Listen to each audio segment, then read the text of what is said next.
Morant with a running start. Elevates. Dunks. Oh, my goodness. Tie game in overtime. Gasol will turn. His heat is gone. Memphis on top. 7-10 remaining. Conley now with three. Counted.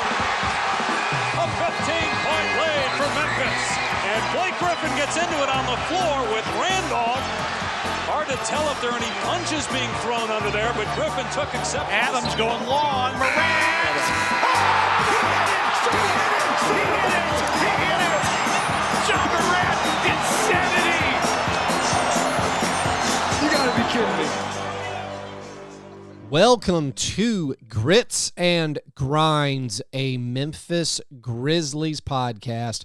My name is Keith Parish. The Grizzlies lose to the Utah Jazz, lose their second consecutive game to the Jazz.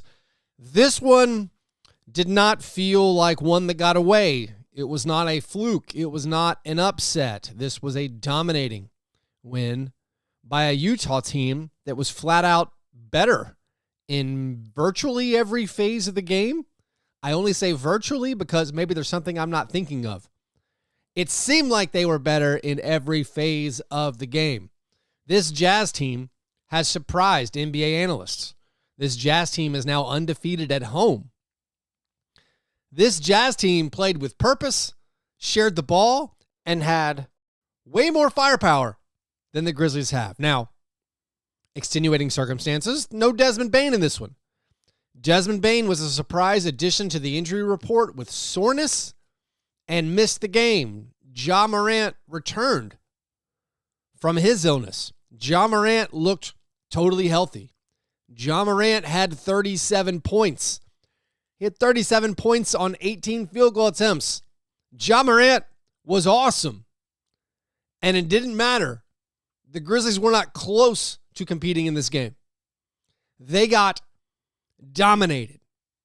Really rough outings from the players tasked with stepping up, with being the next man up. With no Desmond Bane, they clearly were missing shooting, and they were going to need guys to score, maybe guys who don't normally score. And the continuing story of, we know Jaren's out, Zaire is out, we needed the bench to step up. Next man up. That's what the Grizzlies do. The next man was not there. MIA. You got virtually nothing from Santi Aldama and John Conchar, also Steven Adams. They combined to give you 9 points total. The Grizzlies' inability to match up with the offensive firepower of the Jazz appeared in the three-point battle. For the second straight game, the Jazz make 19 three-pointers. In the game on Saturday, the Grizzlies at least made 12. Kept close, made 44% of the three-pointers. The team did not keep it close with the three-pointers this time. They got outscored by 39 points from the three-point line. 19 made three-pointers for the Jazz. 6 made three-pointers for the Grizzlies. It's virtually impossible to win a game making 6 three-pointers when your opponent makes 19. To do so, you have to win everything else. You have to win the turnover battle. The Grizzlies did not win the turnover battle. You got to win the second chance scoring battle. The Grizzlies did win the second chance scoring battle. You got to make your free throws. The Grizzlies did not make their free throws. The Grizzlies missed 19 free throws. That is a massive number of free throws to miss. The Grizzlies are not a good free throw shooting team. They have not been a very good free throw shooting team recently. A lot of that you blame Steven Adams for. Well, Steven Adams only attempted 1 free throw. He missed it. He's now 22% on free throws for this season. But Steven Adams was not the culprit. He missed 1 free throw. That's 18 other missed free throws in a game you lose by 16. That is the third most missed free throws in a game in Grizzlies franchise history. I think. I believe my search method was sound, but I didn't spend a lot of time double checking by manually going game by game. As far as I can tell, they missed 21 free throws in a game back in the Vancouver days, and then they missed 20 free throws in another game in the Memphis era. And then they missed 19 on Monday night. This is the team's worst free throw percentage when attempting over 35 free throws in a game since that Vancouver game where they went 24 for 45 from the line.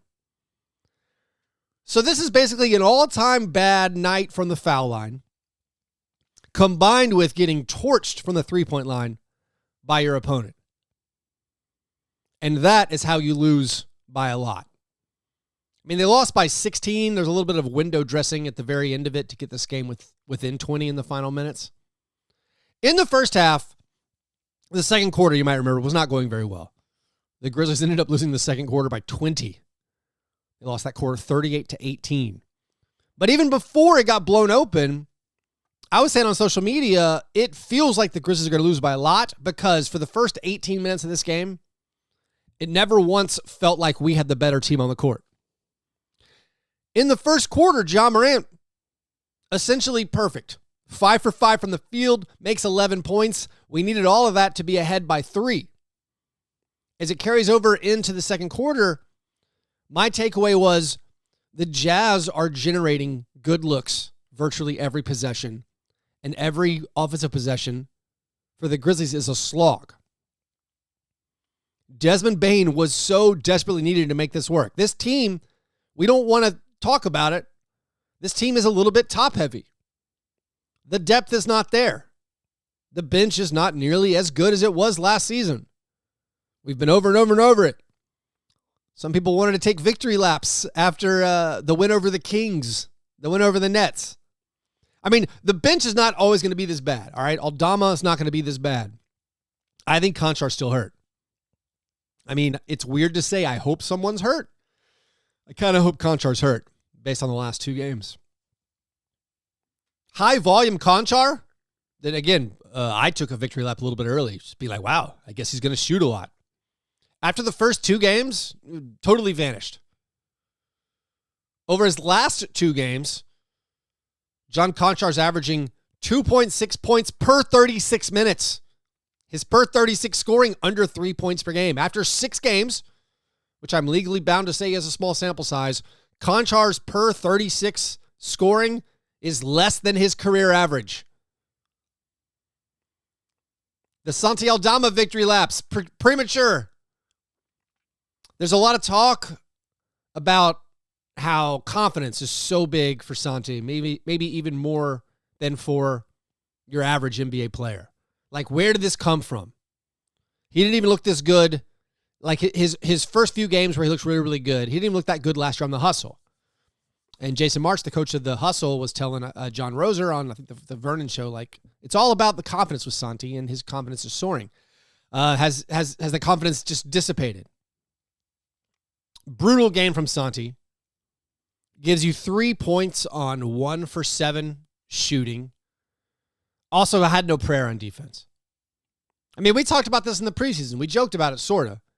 When the Grizzlies play power forwards who can score, they might have trouble stopping them. Well, 2 games against Larry Markkinen, making him look like an all-NBA player. That's kind of rough.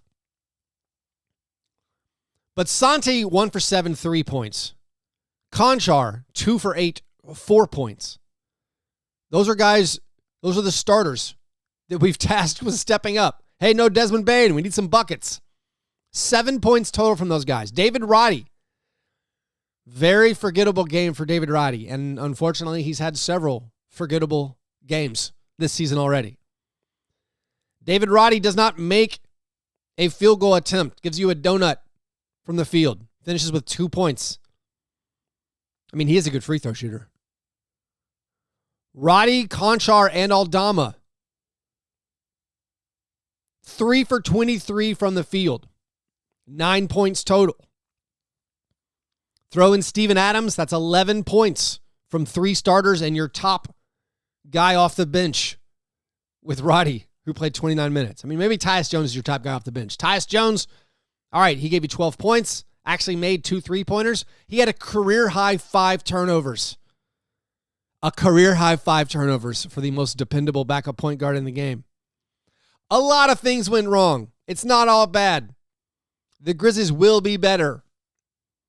If the Grizzlies just made a normal number of free throws, this game is possibly still competitive, despite the 3-point disparity between the two teams. But Ja Morant played an unbelievably good game. 12 out of 18 from the field. 37 points, 5 rebounds, 4 assists. And the Grizzlies weren't close. And I come back on this to the firepower. Just looking at each team's lineups. Look at the Grizzlies' starting lineup from last night. Ja Morant, Dylan Brooks, John Konchar, Santi Aldama, Steven Adams. That is a lineup starved for shooting. Starved for shooting. Aldama made some threes early in the season. Actually, Aldama made threes in home games. Maybe it is just home road splits. In home games, Santi Aldama averaging 17.5 points per game, 7.5 rebounds per game, 1 steal, 1 block per game, 59, 42, 80 shooting splits.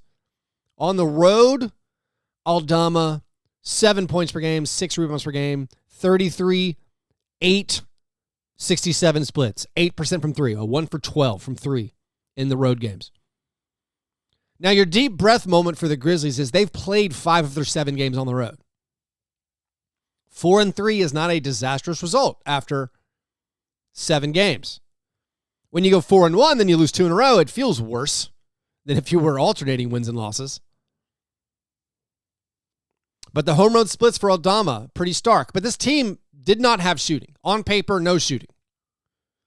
We thought maybe Konchar would make him at a better rate. Hopefully, again, his shoulder is still sore, affecting his shooting. Aldama, I don't know if we can depend on his shooting yet. Adams just does not shoot. Adams isn't even making his shots at the rim. Adams only finishing 45% of his shots at the rim. His points per shot are down so far this season, below his career norms. He's also turning the basketball over a lot. And that's even if you don't count a lot of the illegal screens from the previous game. Steven Adams is not playing up to his standard. And then David Roddy, who is given a role that's too big for him, all right? He's your top wing off the bench. He played the most minutes off the bench. Through no fault of his own, that role is too big for him. A lot of people thought it was a reach when he was drafted. We don't know that yet. The Grizzlies front office keeps hitting home runs on their draft picks. David Roddy might be awesome next year. But if you remember Santi Aldama, this time last season, he was also a mess. It's a lot to ask David Roddy to come in and play 28 minutes as your top wing option. But you look at the Jazz lineup compared to the Grizzlies starting lineup. They started Mike Conley, Jordan Clarkson, Lauri Markkanen, Kelly Olynyk, and Jared Vanderbilt. 4 out of those 5 guys can shoot the three-pointer comfortably, easily. Jared Vanderbilt is a great hustle big. Just looking at that starting lineup on paper, the Grizzlies have by far the best player in Ja Morant. Who's the second best player out of those 10 guys who started the game last night? I might even argue it's Dylan Brooks, but most people I don't think would. But all 5 of the Jazz starters, I would argue they're better than John Konchar. They're probably better maybe in a vacuum than Steven Adams. That's, I guess, up in the air. That's a debate. Who would you rather have, Jared Vanderbilt or Steven Adams? I guess it depends on team need and fit. And then off the bench, the Jazz have Colin Sexton and Malik Beasley. Guys who can totally light it up, make three-pointers, and come off the bench for the Grizzlies. You got Tyus Jones and David Roddy. How are you going to win that shootout? You look at the players the Grizzlies had available and you think, hey, we might need to scrap this one out. We might need to get stops. We might need to get this game in the mud, as we like to say. The game was not in the mud. They did not get the stops. The Jazz scored 121 points. That's a really bad defensive performance. But it's not an unusually bad defensive performance for this Grizzlies team. The Grizzlies, on average this season, give up 121 points. Last night was literally an average defensive performance for this team. It's going to get better. Desmond Bane's going to come back. The Grizzlies have only had Desmond, Ja, and Dillon for 2 games this year. All optimism for the Grizzlies, which is fair, and I have too. It's that our starting lineup's elite. Our top 6 players are elite. When Jaren comes back, that top 6 is elite. But beyond Desmond and Dillon on the wing, you got a lot of question marks. And they've showed flashes this year. And then last night, they didn't show it. Just 1 game, not a big deal. But not fun to watch. Like Dylan Brooks, sorry, he cares. He gave you the effort last night. A messy 19 points, we'll say. But man, he was trying hard. 6 for 16 field goals. Made some 3-pointers again. Missed free throws, which is weird for him. He got 1 technical foul for stepping over Mike Conley. Mike Conley, who refuses to pick up technical fouls. Stepping over his former teammate, Mike Conley. I saw a lot of stuff on social media. People were adding me on Twitter, being like, man, our effort's just not here tonight. I'd like to reemphasize, I don't think it's effort. I'm not trying to overly criticize the team, but it's not effort, it's ability. You look at the players on the court, and the expectation for me was, oh, man, this is rough. The Jazz have a better team on the court right now. Ja's working really hard to get buckets. Everything else the Grizzlies do, it's just not happening. Now, if you make 9 3-pointers and make 70% of your free throws, this game at least is competitive. That's how much those things can get skewed. But there was a lineup where Ja Morant was on the court with John Conchar, Steven Adams, David Roddy, and Santi Aldama. Who's the second best offensive player in that 5-man lineup? Ja Morant. And then who's next up? Is it Santi Aldama?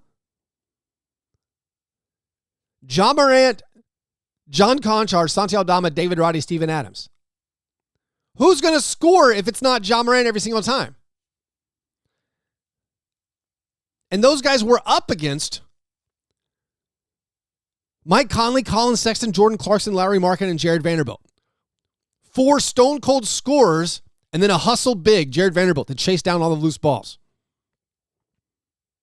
The Grizzlies' depth is currently not a strength. I think you can make an argument that the depth, the way the Grizzlies use their depth, it is an organizational strength. The fact that they depend on their deeper bench guys. No, I'm getting into semantics for the word strength. One of the Grizzlies' team strengths is they depend on everybody. They give everybody a chance.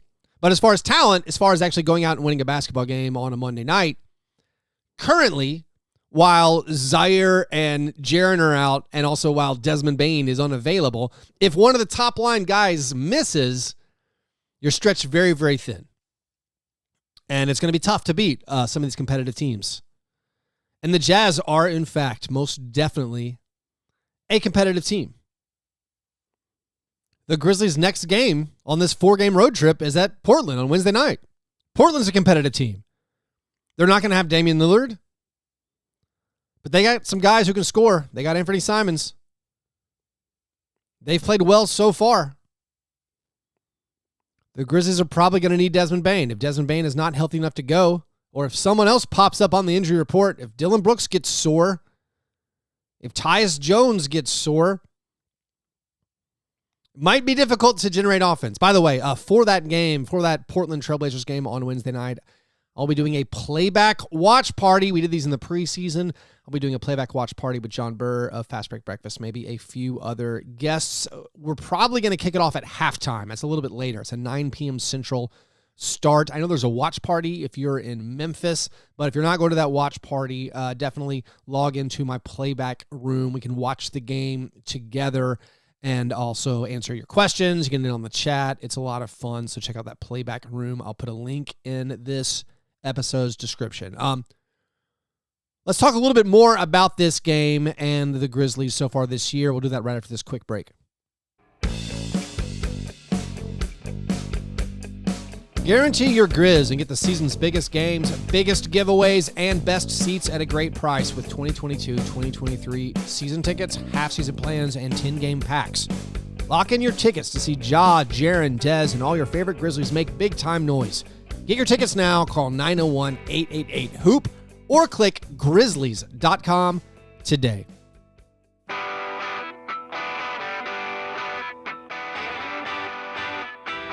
All right, Brandon Clark off the bench contributed 8 points and 5 rebounds. We got more of those Brandon Clark, Xavier Tillman front court pairings. They haven't worked. I don't know why. I feel like it should. It's hard to assign blame with lineups a lot of times just because, like, there's guys and it's not totally working that well together. Like the Grizzlies bench right now, not totally working that well together, but the Brandon and Xavier minutes, in my head, it seems like they should do better than they do, but they haven't yet. But anyway, Brandon Clark, 8 points, 5 rebounds, and kind of a middling 15 minutes of playing time. A very low impact on this game. And I still think, especially when shorthanded, it seems like that they should be able to utilize Brandon Clark better. Maybe not. Maybe Brandon Clark, his gift is playing next to Jaren. And while Jaren is out, he doesn't fit perfectly next to the other bigs, and so they decided, all right, we can't play him that much. I'm somewhat interested in shifting the rotation and shifting the lineups so Brandon plays more with the starters and Steven Adams plays more with the bench lineups. My thinking is these bench lineups are gross and they're missing lots of shots, and I feel like the bench lineup's success is predicated on forcing turnovers and get transition opportunities, and guess what? The bench is not forcing turnovers at all. So if you're not forcing turnovers and it's going to be a mess, it's going to be a struggle, what if we put Steven Adams out there to try to clean up all the misses and could play some two-man game with Tyus Jones? It might hurt your offense even more on the second unit, but I think it would not be that much worse. And then Brandon Clark, you would free him to be that lob threat for Ja Morant. I know I said I was going to use net ratings, this early in the year, but I'm going to break that rule. Caveat, small sample size. You're all informed now. You've been told these numbers don't really mean anything because there isn't enough data yet. But Brandon Clark with Tyus Jones has been a disaster this year. And some of that they're playing with also David Roddy, and David Roddy minutes haven't been great. None of the bench minutes have been great. But Brandon Clark with Tyus Jones, negative 21 net rating. Brandon Clark without Tyus Jones, a plus 17 net rating. I don't know if some added athleticism could help the starting lineup. I mean, basically the starting lineup is usually good. Last night's lineup with Aldama and Conchar and Adams, it turned out not good. They just got outscored by the Jazz. And by the way, I guess I'll tell you in case you're ever confused, net rating is the number of points on average you either outscore or are outscored by your opponent over 100 possessions. So plus 17 net rating means the Grizzlies outscore their opponent by 17 points per 100 possessions when these guys are on the court. Now, a lot of these lineups don't have 100 possessions yet, so they're not, again, that useful. But they reflect what's happened, and I think it's obvious to say the bench has struggled, and just like you can look at it. Tyus Jones went on the court this year. The Grizzlies have a negative 15.8 net rating. By the way, the Tyus and Ja minutes getting obliterated. I know that was a thing from a couple years ago where the Grizzlies' defensive rating when Tyus and Ja were on the court was just really bad, and I never liked it. And then last year, it was awesome. And now, once again, this year, it is not awesome. The Grizzlies have a 151 defensive rating this season when Tyus and Ja are on the court together. When Brandon Clark's on the court this year, Grizzlies outscored by 13.8 points per 100 possessions. When Contra's on the court, minus 6.5 points per 100 possessions. When Roddy's on the court, minus 13.6 points per 100 possessions. When Tillman's on the court, minus 27 points per 100 possessions. So the bench hasn't been going great. The only positive guys are Laravia, plus 6.9 net rating, and Chandler, Kennedy Chandler, who played once again as the backup point guard. Also, played a two guard. I don't know. There was multiple 2-point guard lineups in the second game against the Jazz. Ja and Tyus playing together, and Tyus and Kennedy Chandler playing together. But Kennedy Chandler's a plus 17.8 in his very few minutes so far this year. By the way, here's another negative stat, just because I can't help myself. Tyus Jones, David Roddy, and Steven Adams have played together in all 7 games this season. And right now, when those 3 guys are on the court, the Grizzlies have a negative 41.5 net rating. And that is in over 100 possessions so far this season. Hasn't been going great, but I do think those things will turn around. Again, things will level out. You're never as bad as you feel after a loss, maybe never as good as you feel after a win. The Grizzlies are shorthanded. Here are your bullet points. The Grizzlies are shorthanded. The Grizzlies missed a ton of free throws. The Grizzlies missed a ton of three-pointers. The Grizzlies did not get the contributions from the secondary guys you would hope for. Conchar, Aldama, Roddy, not making shots. There wasn't enough firepower with just Dylan Brooks and just Ja Morant. To have Ja Morant do what he did and still get blown out, it's a little dispiriting. But the Grizzlies will be back at it again on Wednesday night. Like I said, come hang out with me in the playback room. Go to a watch party if you're in Memphis, and we will regroup and start winning some basketball games. Anyways, hope you have a great Tuesday. Appreciate you listening to these episodes. Talk to you soon. Go Grizz.